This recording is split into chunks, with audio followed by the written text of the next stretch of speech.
नमस्कार प्रिय दर्शकों, आप देखना शुरू कर चुके हैं वंदे भारत समाचार। मैं हूं आपके साथ दिलीप चौबे। प्रिय दर्शकों, हमारी उपस्थिति हो चुकी है बिहार के कैमूर जिला चांद में मानव भारती हेरिटेज स्कूल के प्रांगण में। आज मानव भारती हेरिटेज स्कूल का वार्षिकोत्सव है। उसमें बड़ा सौभाग्य है कि फाउंडर अघोर फाउंडेशन कैलिफोर्निया यूएसए से हमारे साथ जो है बाबा हरिहर राम जी का आगमन हुआ है। हम बाबा से जानना चाहेंगे कि यहाँ आने का क्या कुछ खास मुख्य उद्देश्य है, और साथ ही साथ में अघोर को लेकर के भी हम कुछ सर से बात करना चाहेंगे। बहुत बहुत स्वागत है आपका वंदे भारत समाचार में। बिल्कुल, पहले हम ये जानना चाहेंगे कैमूर आगमन का क्या कुछ मुख्य खास उद्देश्य है। कैमूर आगमन का हमने इस विद्यालय के बारे में सुना है जी। आप लोग आते हैं, आश्रम आते हैं तो सुना था और बहुत प्रभावित मैं हुआ था आप लोगों के चिंतन से। और डॉक्टर पांडे जो इसके फाउंडर हैं, क्या विचारधारा रहा होगा उस समय जी। कि और उस विचारधारा को लेकर के रविन्द्रनाथ टैगोर से जो प्रभावित हुआ था, शांति निकेतन के बारे में भी हम थोड़ा जानते हैं। तो विद्यालय तो बहुत हैं इधर बनारस और चारों तरफ, लेकिन अपने में एक अनूठा हो, कोई नया चिंतन हो, तो उससे मैं ज़्यादा प्रभावित हुआ था और उसी को देखने के लिए हम आते हैं। जी, यहाँ आए आपको कैसा लगा? बहुत सुंदर बच्चे जो हैं गांव में रहते हुए वो ये सब चीज़ सीख रहे हैं, देख रहे हैं और ऐसा कर रहा है, ये सब बहुत अच्छा लगा। जैसा कि आज का टॉपिक है आत्मदर्शन। आत्मदर्शन से को लेकर के लोगों को क्या एक संदेश रहेगा आपका कि लोग इसको किस तरीके से पिरोएं? अरे सिंपल भाषा में आत्मदर्शन तो दर्शन नहीं है, पहले अपने आप को देखने का हमें आदत होना चाहिए। आज क्या हो रहा है कि हम हमेशा दूसरे को देख रहे हैं, दूसरे की अच्छाई, दूसरे की बुराई, दूसरे का बड़ा बिल्डिंग। अपने को देखो, आप कहाँ हो, आप क्या महसूस कर रहे हैं, आप क्या सोच रहे हैं। आज की जो शिक्षा व्यवस्था है उसमें नैतिक मूल्यों की अगर हम बात करें तो उसकी अध्यात्म और नैतिक मूल्यों की कितनी जरूरत है? भाई आज की शिक्षा जो है, हम तो कहेंगे कि विद्यालय से पहले अपने घर में शुरू होती है। माता पिता को वो पहले शिक्षक हैं, तो वहाँ से शुरू होनी चाहिए। जैसा हम चाहते हैं कि हमारे बच्चे करें, वैसा उदाहरण हमको बनना है। जी। बाबा जी, आपने अघोर फाउंडेशन की स्थापना की, ये इसकी जरूरत कैसे आन पड़ी और इसकी कैसे कितना जरूरी है? अघोर फाउंडेशन हम लोगों का जो है अघोरेश्वर बाबा भगवान राम से जी जीवन के दो पहलू हैं, साधना और सेवा।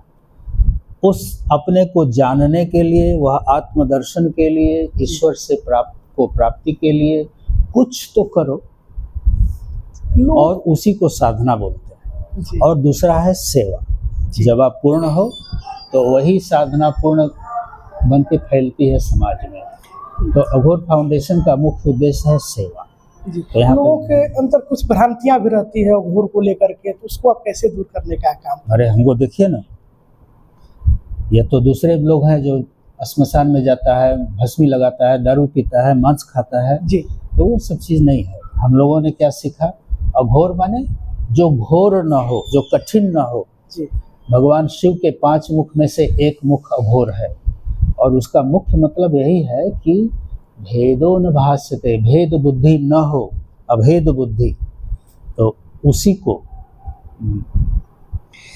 आज विदेशों में भारतीय संस्कृति और भारतीय सनातन परंपरा का मतलब प्रभाव पड़ा है, इसको आप किस तरीके से देखते हैं? क्योंकि भारत के लोग ये जानते हैं, अपने आप को देखने समझने की उनको शिक्षा मिली है बचपन से ही।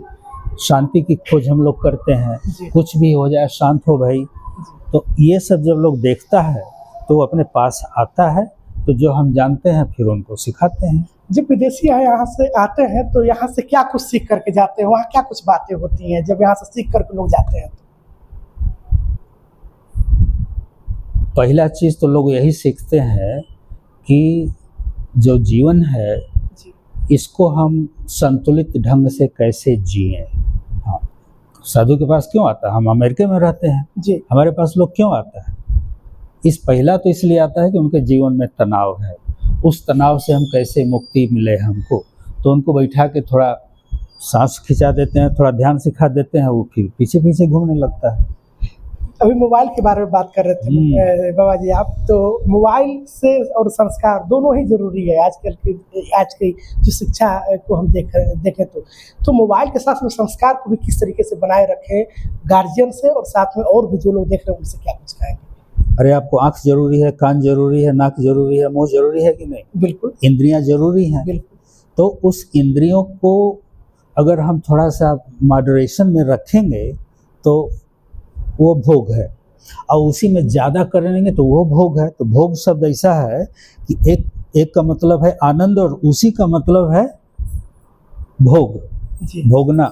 जी तो कोई भी चीज़ मोबाइल ज़रूरी है, लेकिन इसका भी एक सीमित समय में उपयोग होना चाहिए। अपने घर में माता पिता को चाहिए कि बच्चों को एक टाइम टेबल बना दें, देखो भाई, लेकिन उसी समय देखो और उसके बाद तुम पढ़ो। लेकिन अगर बच्चे का बंद करने का समय है, कहोगे बंद करो और आप बैठ के वहाँ घुमा रहे हो, तो ये नहीं। माता पिता को भी डिसिप्लिन होना होगा। विद्यालय परिवार को लाठी चलते क्या कहेंगे? हाँ, विद्यालय परिवार को जी, इस विद्यालय में तो आते ही हमको बहुत ही अच्छा लगता है। तो आप लोगों का जो प्रयत्न है ये सराहनीय है। Good work, well done. जी। अपना कीमती समय देने के लिए बहुत बहुत धन्यवाद। अरे हमारा आशीर्वाद हमेशा है इस विद्यालय को। आप लोगों का जो चिंतन है दिन पर दिन बढ़ते रहे। डॉक्टर पांडे का जो विजन है उसको आप लोग फैलाते रहो। This is the best. बहुत बहुत आभार।